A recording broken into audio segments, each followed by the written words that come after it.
कहा जाता था। तो हरियाणा की प्रकृति की उत्पत्ति किससे मानी जाती है? ब्रह्मा जी से मानी जाती है। ये आप पढ़ते हो ना, GOD, गोड। गोड जी से का मतलब होता है जनरेट, की सृष्टि को पैदा करना। पैदा करने वाले कौन थे? ब्रह्मा जी।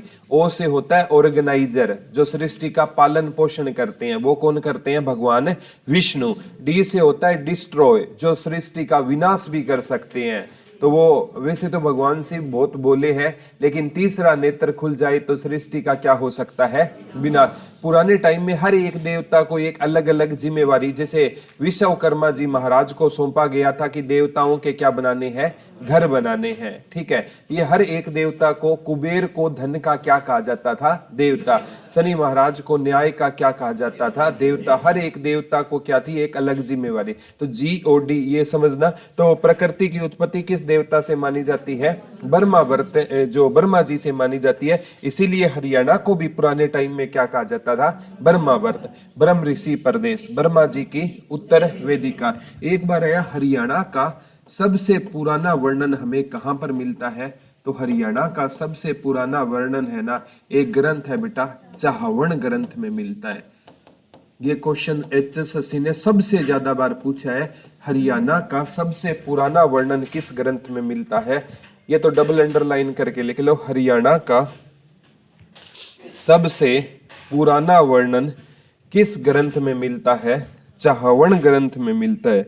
हरियाणा का सबसे पुराना वर्णन किस ग्रंथ में मिलता है बेटा? चाहवण ग्रंथ में हरियाणा का सबसे पुराना वर्णन मिलता है। हरियाणा का सबसे पहले वर्णन किस ग्रंथ में मिलता है? चाहवण ग्रंथ में मिलता है। ठीक है, तो एक व्यक्ति होते थे बेटा, डॉक्टर HR गुप्ता। क्या होते थे? HR गुप्ता। इसने हरियाणा को कहा था आर्यना। क्या कहा था? ये क्वेश्चन भी आ चुका है, लिख लो। डॉक्टर HR गुप्ता ने हरियाणा को क्या कहा था? आर्यना कहा था। डॉक्टर HR गुप्ता ने हरियाणा को क्या कहा था? आर्यना कहा था। लिख लो, डॉक्टर HR गुप्ता ने हरियाणा को क्या कहा था? आर्यना कहा था। किसने कहा था हरियाणा को आर्यना? डॉक्टर HR गुप्ता ने हरियाणा को क्या कहा था? आर्यना। तो आर्यना का शाब्दिक अर्थ होता है आर्यों की भूमि। ठीक है, आर्यना का शाब्दिक अर्थ क्या होता है? आर्यों की भूमि। ठीक है, डॉक्टर HR गुप्ता ने हरियाणा को क्या कहा था? आर्यों की भूमि या आर्यों का घर। और मैंने कहा था आर्यों की उत्पत्ति का सिद्धांत किसने दिया था? मैक्स मुल्लर ने दिया था। और मैक्स मुल्लर ने क्या कहा था? आर्य कहां से आए थे? मध्य एशिया से आए थे।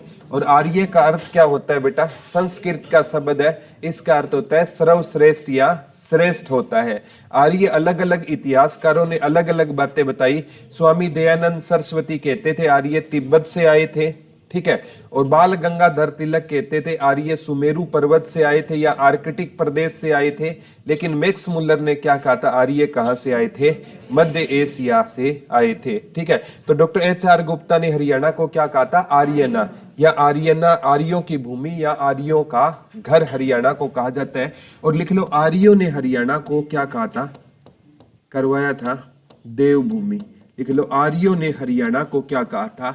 देवभूमि कहा था। लिख लो, आर्यों ने हरियाणा को क्या कहा था? देवभूमि। आ चुका है बेटा, आर्यों ने हरियाणा को क्या कहा था? देवभूमि कहा था। आर्यों ने हरियाणा को क्या कहा था बेटा? देवभूमि कहा था। लिख लो, आर्यों ने हरियाणा को क्या कहा था?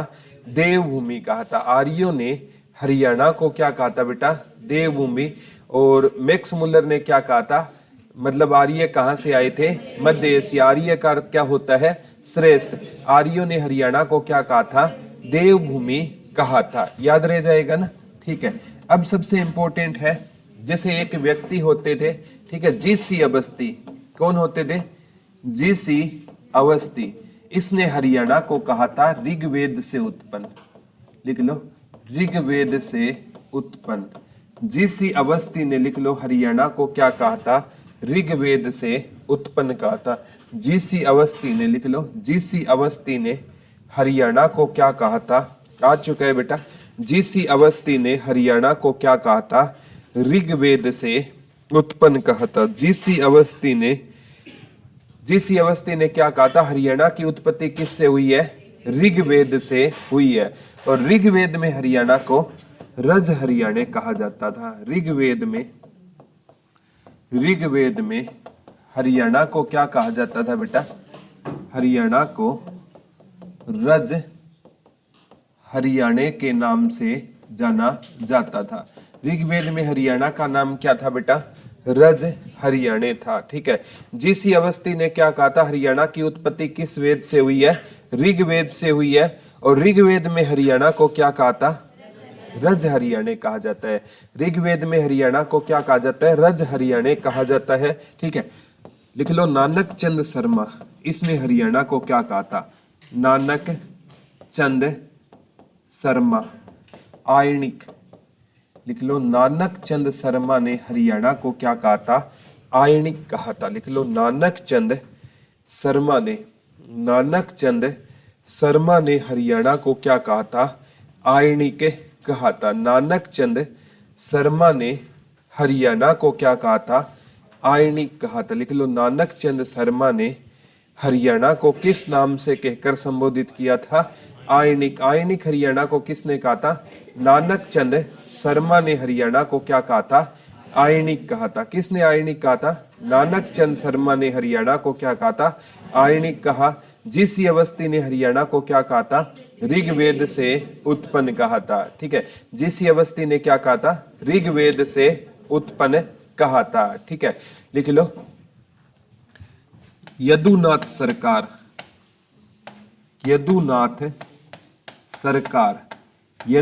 सरकार ने हरियाणा को हरियल कहा था। लिख लो यदुनाथ सरकार ने हरियाणा को क्या कहा था? हरियल कहा था। यदुनाथ सरकार ने हरियाणा को क्या कहा था? हरियल कहा था। यदुनाथ सरकार ने हरियाणा को क्या कहा था? हरियल कहा था। हरियाणा को हरियल किसने कहा था बेटा? यदुनाथ सरकार ने हरियाणा को क्या कहकर संबोधित किया था? हरियल कहकर संबोधित किया था। यदुनाथ सरकार ने हरियाणा को क्या कहा था? हरियल कहा था। और महाभारत काल में हरियाणा को बहुधान्य कहा जाता था। ये आ चुका है। महाभारत काल में हरियाणा को क्या कहा जाता था बेटा? बहुधान्य कहा जाता था। लिख लो महाभारत काल में हरियाणा को क्या कहा जाता था? बहुधान्य कहा जाता था। लिख लो महाभारत काल में हरियाणा को क्या कहा जाता था? बहुधान्य कहा जाता था। महाभारत काल में हरियाणा को क्या कहा जाता था? बहुधान्य कहा जाता था। और बहुधान्य का अर्थ क्या होता था? अत्यधिक समृद्ध भूमि। ये भी आ गया। बहुधान्य का अर्थ क्या होता था? अत्यधिक समृद्ध भूमि। लिख लो बहुधान्य का अर्थ क्या होता था? अत्यधिक समृद्ध भूमि होता था। बहुधान्य का अर्थ क्या होता था? अत्यधिक समृद्ध भूमि। बहुधान्य का अर्थ क्या होता था बेटा? अत्यधिक। जो अत्यधिक समृद्ध भूमि होती थी ना, उसे क्या कहा जाता था? बहुधान्य कहा जाता था। अत्यधिक समृद्ध भूमि को क्या कहा जाता था? बहुधान्य के कहा जाता था। कल मैंने कहा था योद्धियों ने भी हरियाणा को क्या कहा था? योद्धियों ने भी, लिख लो योद्धे गणराज्य में भी हरियाणा को लिख लो बहुधान्य कहा जाता था। ये आ चुका है बेटा। योद्धे गणराज्य में भी हरियाणा को बहुधान्य के कहा जाता था। योद्धियों ने भी हरियाणा को लिख लो बहुधान्य के कहा था। योद्धियों ने भी हरियाणा को क्या कहा था? बहुधान्य कहा था। योद्धियों ने भी हरियाणा को क्या कहा था? बहुधान्य कहा था। महाभारत काल में हरियाणा को क्या कहा जाता था? बहुधान्य के कहा जाता था। योद्धियों ने भी हरियाणा को क्या कहा था? बहुधान्य के कहा था। योद्धियों ने भी हरियाणा को क्या कहा था? बहुधान्य कहा था। एक आता है बेटा कुरुओं द्वारा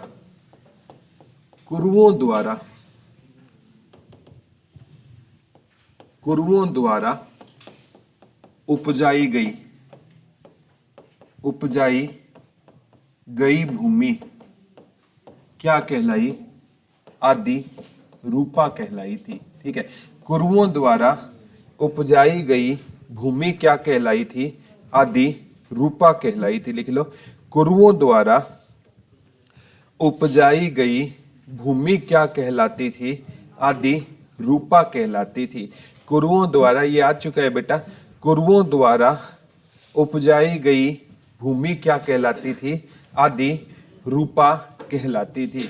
कुरुओं द्वारा उपजाई गई भूमि क्या कहलाती थी, आदि रूपा कहलाती थी। कुरुओं द्वारा उपजाई गई भूमि क्या कहलाती थी, आदि रूपा कहलाती थी। ठीक है, कहते हैं बेटा जो कुरुक्षेत्र है ना, ठीक है, आपने सुना होगा, क्या नाम है, कुरुक्षेत्र।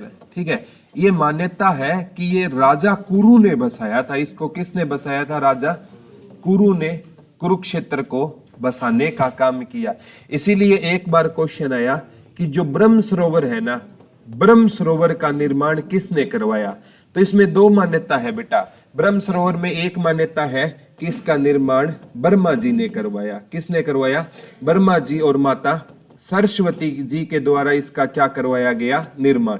और दूसरी मान्यता है कि जिसने कुरुक्षेत्र को बसाया, राजा कुरु ने क्या बनाया था, ब्रह्म सरोवर बनाया था। ठीक है, तो लेटेस्ट के हिसाब से क्वेश्चन आए ब्रह्म सरोवर किसने बनाया, तो हम राजा कुरु के साथ जा सकते हैं और वो कहेगा पौराणिक मान्यताओं के हिसाब से ब्रह्म सरोवर किसने बसाया, ब्रह्मा जी और माता सरस्वती ने बसाया।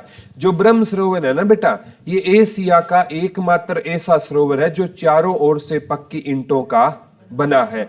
ब्रह्म सरोवर चारों ओर से किसका बना हुआ है, पक्की ईंटों का बना सरोवर रहेगा। और जो ब्रह्म सरोवर है ना, अभी पीछे है ना, जो प्लास्टिक बैग का हम प्रयोग ना करें ना, इसके लिए ब्रह्म सरोवर में ना कछुए की क्या बनाई गई थी, मूर्ति बनाई गई थी। और किसकी मूर्ति बनाई गई थी, वो प्लास्टिक बैग की मूर्ति बनाई गई थी। ठीक है, लोग प्लास्टिक का प्रयोग ना करें ना, इसीलिए ब्रह्म सरोवर में ये करंट में क्वेश्चन बन सकता है कि कहां पर लोगों को प्लास्टिक के खिलाफ जागरूक करने के लिए कहां पर कछुए की मूर्ति बनाई गई थी, ब्रह्म सरोवर में किसकी मूर्ति बनाई गई थी बेटा, प्लास्टिक के कछुए की। जो पॉलीथीन बैग होती है ना, उनकी क्या बनाई गई थी, एक कछुए की मूर्ति बनाई गई थी।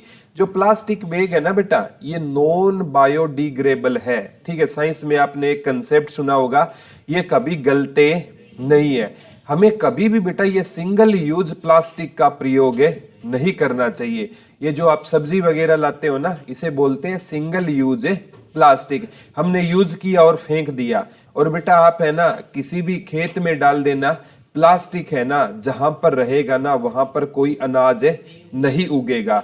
एक बार है ना, इसकी ना प्लास्टिक एक है ना, समुद्र की वैसे ही खुदाई की जा रही थी, और समुद्र के ना हम खुदाई करते करते है ना, हजारों फीट नीचे चले गए, और वहां पर भी क्या मिला था, हमें प्लास्टिक मिला था। यानी हजारों फीट नीचे प्लास्टिक दबा हुआ है, फिर भी वो गला नहीं है। इसीलिए इसे बोलते हैं नॉन बायोडिग्रेडेबल। आप प्लास्टिक बैग फेंक देते हो ना, जो हमारी गाय है ना, इनको खा लेती है ना, तो उनकी आंतड़ों में क्या जमा हो जाता है, प्लास्टिक। और कुछ टाइम बाद उन गायों की क्या हो जाएगी, मृत्यु हो जाएगी। ये देख लेना, ये फतेहाबाद या किसी भी एरिया में सबसे ज्यादा गाय मर रही है ना, उसका कारण क्या है, सिंगल यूज प्लास्टिक है। क्योंकि आप सीधा है ना, गाय को रोटी डालोगे, वो नीचे निकाल के, कई लोग डालते नहीं है, वो सीधा प्लास्टिक फेंक देते हैं। तो गाय रोटी तो खाती खाती है, उसके साथ वो क्या खा जाती है, प्लास्टिक खा जाती है। और कुछ टाइम बाद है ना, उस गाय की क्या हो जाएगी, मृत्यु हो जाएगी।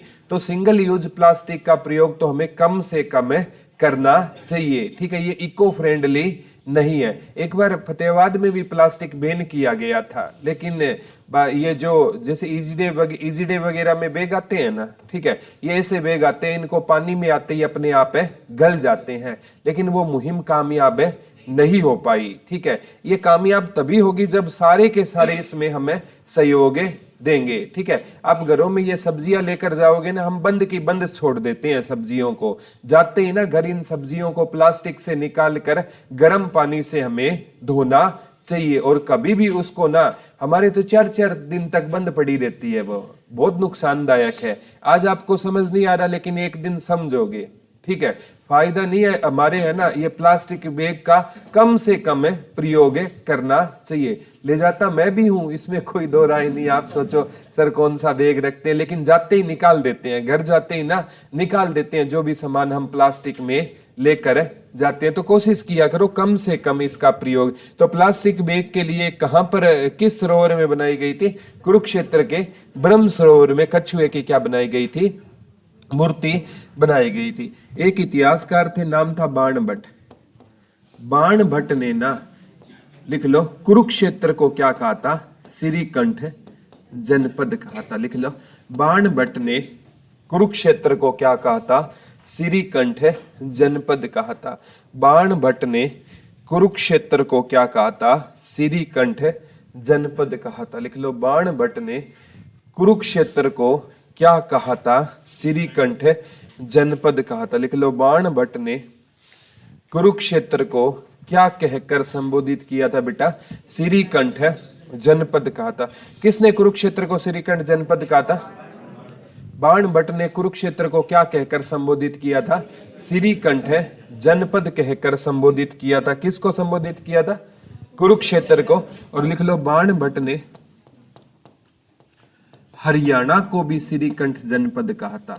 बाण दोनों ही क्वेश्चन आ चुके हैं। बाणभट्ट ने हरियाणा को भी क्या कहा था? श्रीकंठ जनपद कहा था। लिख लो, बाणभट्ट ने हरियाणा को भी क्या कहा था? श्रीकंठ जनपद कहा था। बाणभट्ट ने हरियाणा को क्या कहा था बेटा?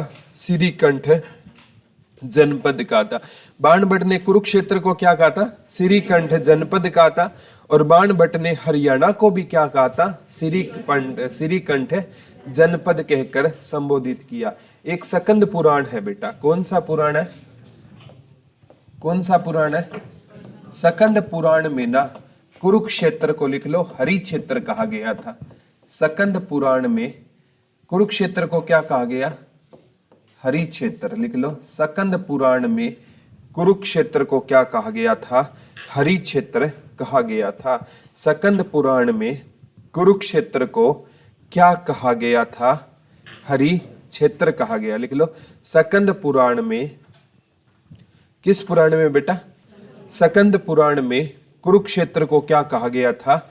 हरि क्षेत्र कहा गया था। और सकंद पुराण में हरियाणा को, लिख लो, हरियाला कहा गया। हरियाणा को इसमें क्या कहा गया? हरियाला कहा गया। सकंद पुराण में, लिख लो, हरियाणा को हरियाला कहा गया। और सकंद पुराण में कुरुक्षेत्र को क्या कहा गया? हरि क्षेत्र कहा गया। जैसे बाणभट्ट ने कुरुक्षेत्र को क्या कहा था? श्रीकंठ जनपद। और बाणभट्ट ने हरियाणा को भी क्या कहा था बेटा? श्रीकंठ जनपद कहा था। बाणभट्ट ने कुरुक्षेत्र को भी श्रीकंठ जनपद कहा था, हरियाणा को भी श्रीकंठ जनपद कहा था। लेकिन सकंद पुराण में हरियाणा को तो हरियाला कहा गया और कुरुक्षेत्र को हरि क्षेत्र। हरि क्षेत्र वो होता है जहां पर हरि आए थे। ठीक है, कुरुक्षेत्र के युद्ध में भगवान श्री कृष्ण आए थे ना, तो इसीलिए इसको किसका क्षेत्र कहा गया था? हरि का क्षेत्र कहा गया था। तो कुरुक्षेत्र में ना, मतलब श्रीकंठ जनपद में बाणभट्ट ने श्रीकंठ जनपद कहा था कुरुक्षेत्र को, और सकंद पुराण में कुरुक्षेत्र को हरि क्षेत्र। बाणभट्ट ने हरियाणा को भी श्रीकंठ जनपद कहा था, और बाणभट्ट, और अगर पूछे ना सकंद पुराण में हरियाणा को क्या कहा गया? हरियाला। कुरुक्षेत्र को हरि क्षेत्र और हरियाणा को हरियाला। कहां पर कहा गया था? स्कंद पुराण। याद रह जाएगा, कोई डाउट तो नहीं है? Very good. ठीक है, अब बात आती है सबसे इंपॉर्टेंट, एक राइटर हुए हैं धरणीधर। धरणीधर, उनकी पुस्तक का नाम आया था बेटा अखंड प्रकाश। धरणीधर की पुस्तक का नाम क्या है? अखंड प्रकाश। इसमें हरियाणा को हरिबंका कहा गया था। ये अभी है ना बेटा, जो पीछे है ना सीईटी का एग्जाम हुआ था ना पीछे 2 साल पहले नवंबर के महीने में, तो ये क्वेश्चन आया था। ठीक है, धरणीधर ने अपनी पुस्तक है अखंड प्रकाश में हरियाणा को हरिबंका, डबल अंडरलाइन करके लिख लो, ये क्वेश्चन पक्का आएगा। धरणीधर ने अपनी पुस्तक है अखंड प्रकाश में, धरणीधर ने अपनी पुस्तक है अखंड प्रकाश में, लिख लो, धरणीधर ने अपनी पुस्तक है अखंड प्रकाश में, धरणीधर ने अपनी पुस्तक है अखंड प्रकाश में हरियाणा को क्या कहा था? तो धरणीधर ने अपनी पुस्तक अखंड प्रकाश में हरियाणा को क्या कहा था? क्या कहा था? हरिबंका कहा था। धरणीधर ने अपनी पुस्तक है अखंड प्रकाश में हरियाणा को क्या कहा था? हरिबंका कहा था। हरियाणा को क्या कहा था? हरिबंका। किसने कहा था? धरणीधर ने। किस में कहा था? अपनी पुस्तक है अखंड प्रकाश। एक है राइटर पुष्यप दंत, पुष्यप दंत, इनकी रचना होती थी, लिख लो। पुष्यप दंत ने हरियाणा को हरियाणाऊ कहा था और इनकी रचना होती थी महापुराण, लिख लो। पुष्यप दंत द्वारा रचित महापुराण में हरियाणा को क्या कहा गया था? हरियाणाऊ कहा गया था, लिख लो। पुष्यप दंत द्वारा रचित महापुराण में, पुष्यप दंत द्वारा रचित महापुराण में, पुष्यप दंत द्वारा रचित महापुराण में हरियाणा को क्या कहा गया था? हरियाणाऊ कहा गया था। पुष्यप दंत द्वारा रचित महापुराण में हरियाणा को क्या कहा गया था? हरियाणाऊ कहा गया था, लिख लो। पुष्यप दंत द्वारा रचित महापुराण में, पुष्यप दंत द्वारा रचित महापुराण में हरियाणा को क्या कहा गया था? हरियाणाऊ कहा गया। किस में हरियाणा को हरियाणाऊ कहा गया था? पुष्यप दंत द्वारा रचित महापुराण में हरियाणा को क्या कहा गया था? नानक चंद शर्मा ने क्या कहा था? आयणिक। नानक चंद शर्मा ने क्या कहा था? आयणिक का। नानक चंद शर्मा ने क्या कहा था? आयणिक। बाणभट्ट ने क्या कहा? श्रीकंठ जनपद। कुरुक्षेत्र को भी और हरियाणा को भी श्रीकंठ जनपद कहा था, ठीक है, याद रह जाएगा ना, ठीक है। कुरुओं द्वारा उपजाई गई भूमि क्या कहलाई थी? आदि रूपा कहलाई थी। योद्धियों ने हरियाणा को क्या कहा था? बहुधनक। महाभारत में क्या कहा जाता था? जीसी अवस्थी ने हरियाणा को क्या कहा था? ऋग्वेद से उत्पन्न। और ऋग्वेद में हरियाणा को क्या कहा जाता था? रज हरियाणे कहा जाता था, ठीक है।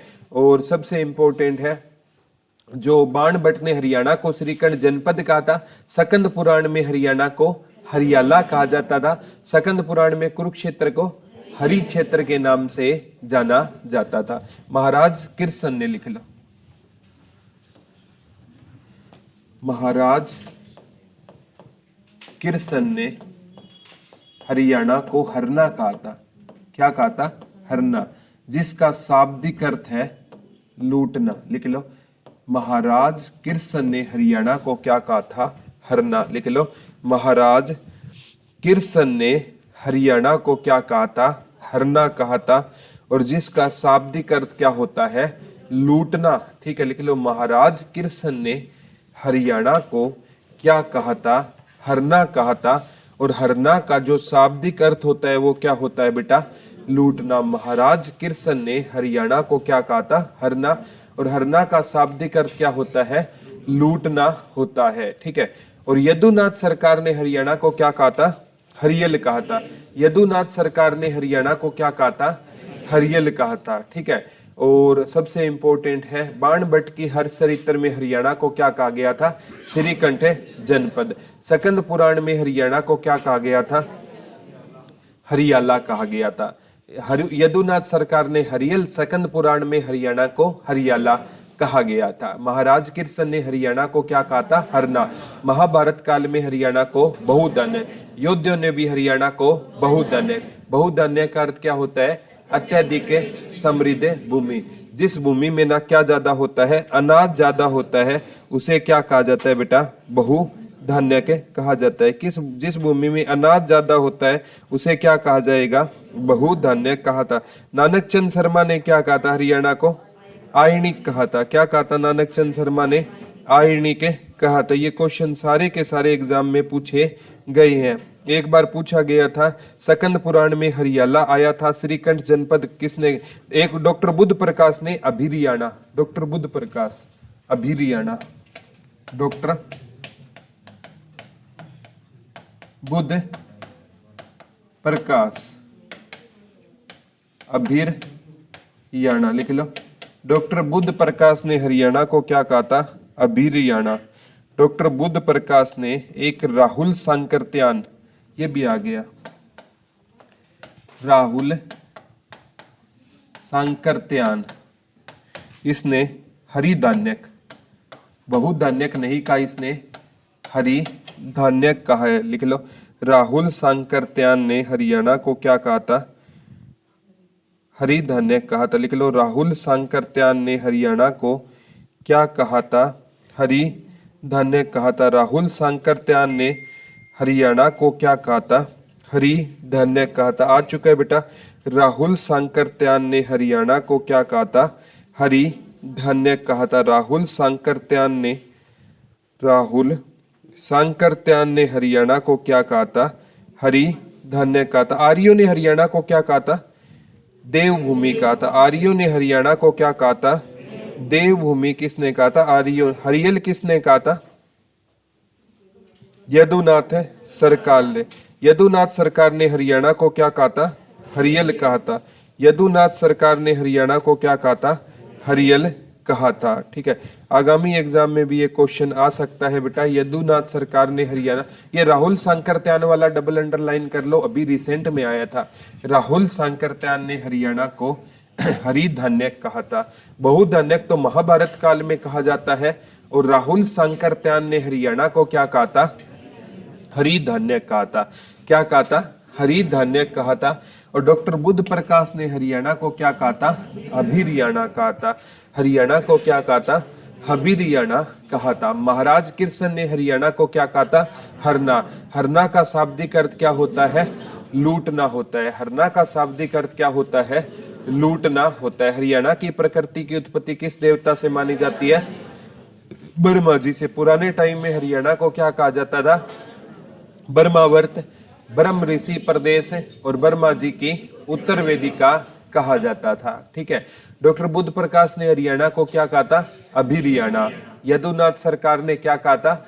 हरियल। सकंद पुराण में हरियाणा को क्या कहा जाता था? हरियाला कहा जाता था। कुरुक्षेत्र को हरि क्षेत्र का। बाणभट्ट ने हरियाणा को श्रीकर्ण जनपद। बाणभट्ट ने कुरुक्षेत्र को, बाणभट्ट की पुस्तक पूछे तो हर्षचरित्र। बाणभट्ट की पुस्तक और लिख लो, एक तो हर्षचरित्र, बाणभट्ट की पुस्तक का नाम क्या था? हर्षचरित्र था। एक कादम्बरी। कादम्बरी एक बार आया। बाणभट्ट किसके दोस्त और दरबारी कवि थे? महाराजा हर्षवर्धन के। लिख लो, बाणभट्ट किसके दोस्त और दरबारी कवि होते थे? महाराजा हर्षवर्धन के। बाणभट्ट किसके दोस्त और दरबारी कवि होते थे? तो बाणभट्ट किसके दोस्त और दरबारी कवि होते थे?